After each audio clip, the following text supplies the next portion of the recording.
Hello, hello, Jamaal Rashad here, coming to you today from Frederick, Maryland. I'm actually on TJ Drive with Clement Ndifor. Say hello. Hello. ValorLives interview series, episode number 39. Why do I do what I do? Number one, because there's successful people who deserve to have their story told. Number two, to let you know that you could go out there with a camera phone and impact your community. And number three, because there's people who need to hear successful stories so they can be inspired. So just like always, no interviews over 10 minutes long. No lighting, well, no special lighting, no special effects, raw and uncut, one take. So, Clement, why do you do what you do? I do what I do because I have that entrepreneurial drive and I just always want to see how I can create something new or just that passion. You know, when you're a little kid playing with Legos, that's me as an adult and I just always want to create something new. Okay, so why with Mustardseed in particular? Why with Mustardseed in particular? Well, my mom is a nurse and she's always been working on creating her own agency, and I'm a business administration major. So when I got around to my junior year, I saw all the work she was doing. I realized she could use my skill set. So I went in, did an internship with another agency, and I realized it was actually pretty lucrative. So then I decided, why not jump into that, and I can use that as a backbone going forward in the future. Okay, so in a few seconds, well, whatever, what does Mustardseed do? Because first of all, that's a unique name, so where did you get the name? And second of all, what do you guys do? Right, Mustardseed, for all my Christians out there, Mustardseed has a biblical reference. It's a very small seed, and it grows into being a very big tree, and that's kind of what we like to think of ourselves as. We're a small family-based company, and with just my mom and I, we've grown now to having over 100 employees in about 2.5 years. So that's kind of our ideology. And Mustardseed is a home healthcare agency. We provide care for the elderly and people with disabilities in Frederick, Montgomery County, Carroll County, and for the most part, all of Maryland. But those are our primary areas as of right now. Gotcha. We also do fingerprinting and criminal background checks. So it's not just for criminals, which is what everybody always assumes, but nurses need those for their licensing. A lot of licensing jobs that need licensing require background checks. And we also do CPR and first aid trainings as well as medical technician trainings. Gotcha. Sounds pretty cool. So how old are you? I'm 23. Okay, well, you're definitely the youngest person I've interviewed, the youngest business owner I've interviewed, so props to you. Thank you. So what has been one of the proudest moments of your career here? I could say it's in twofold. Proudest moment was when we hit 100 employees / when we hit $1 million in gross revenue. Okay. Because, I mean, a million of anything is always a big number, and 100, that's a second zero. Right. Three figures. So it just, I actually felt like, wow, this is something. This is something that we should really appreciate. Okay. What has been one of the lowest moments of your career?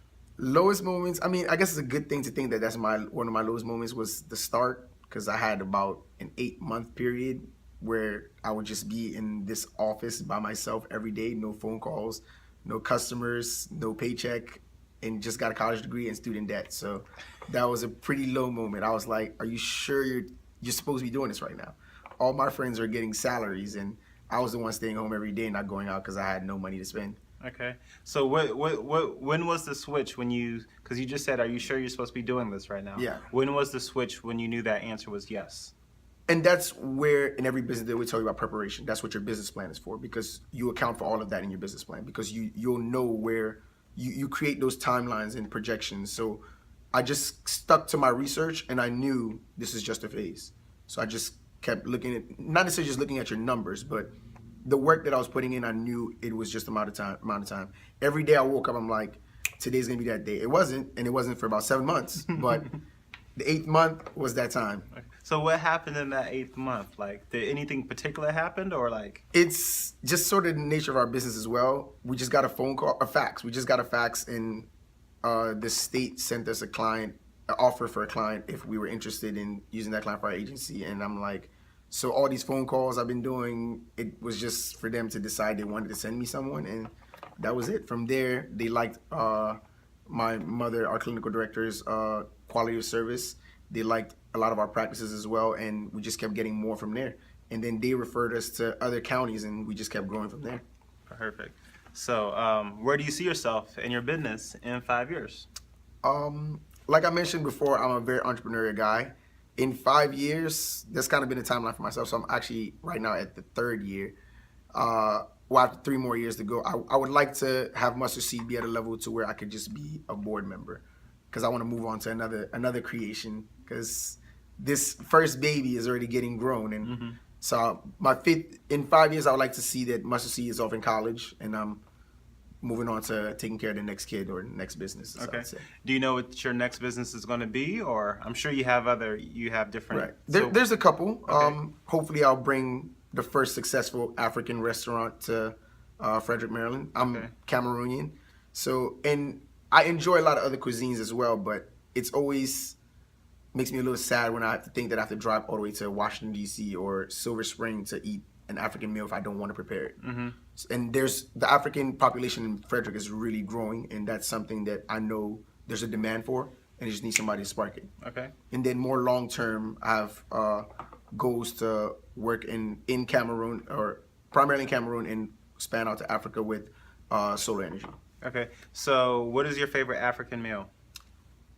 My favorite meal, period, and African, all forms of rice. All forms of rice. It gets no better. But I'm going to give you something really African that you can't just get at Walmart. Okay, right? thank you. I'll give you gari. Okay.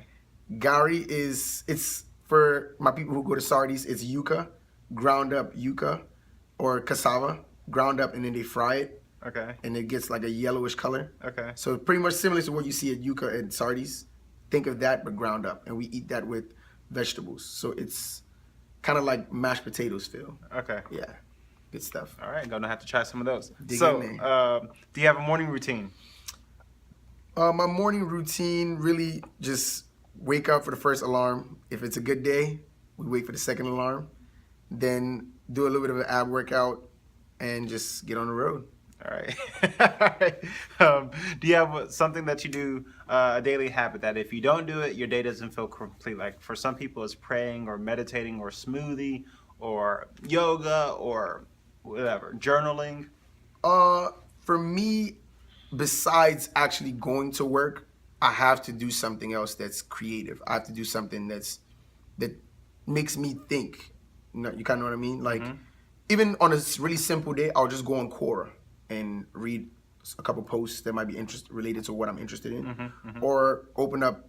I'm working on about 5 different business plans, so just open up one of those business plans and type maybe a few pages. Gotcha. That's good enough as well. Or just open up my laptop, do some more research, and all those things just keep my brain triggered, and Okay. then I know I'm making progress. So any crazy goals?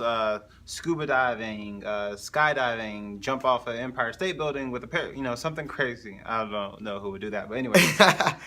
Scuba diving has always been a big one. Scuba diving and skydiving. Okay. Scuba diving was supposed to happen when I was in Towson, but they Okay. canceled the scuba diving class to fix the pool. I'm still upset at Towson for that. Okay. But that's probably the biggest one. That and skydiving right now, biggest crazy goals. Okay, cool. And the cool thing about skydiving, you could do that for a couple $100. Yeah. Because I've done it. I did it a couple weeks ago. So, any place to visit if you were to dream places to visit? Everywhere. I love the travel, and that's also why I was an international business administration major, concentration international business. I love the travel. As many places I can go to, I want to go to. Okay. So, where's the next place that you have set on your calendar already? The next place, well, I'm going on a cruise in August. Okay. So Where's the cruise going? It's going to Belize, Mexico, the Bahamas, and we're leaving from New Orleans. Oh, okay. Nice. So, you're very successful. You're very young. How do you stay humble? Just always got to remember that we all have opportunity, and we don't necessarily earn sometimes where we are. You just have to take advantage of what you have, because you can look at some celebrity and say, well, they're blessed, they were born into that, but you still have to take what you have and make it into something else.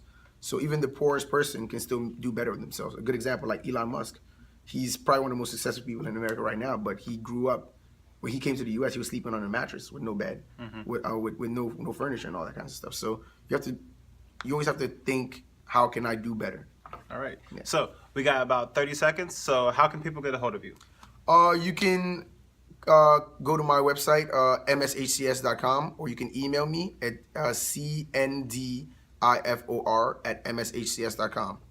I am very quick to respond to emails. I'm pretty sure he can attest to that. All right, so ValorLives interview series, episode number 39. Go out there, show some valor. No weapon formed against you shall prosper. You could find his contact information in the show notes. Bye. Right.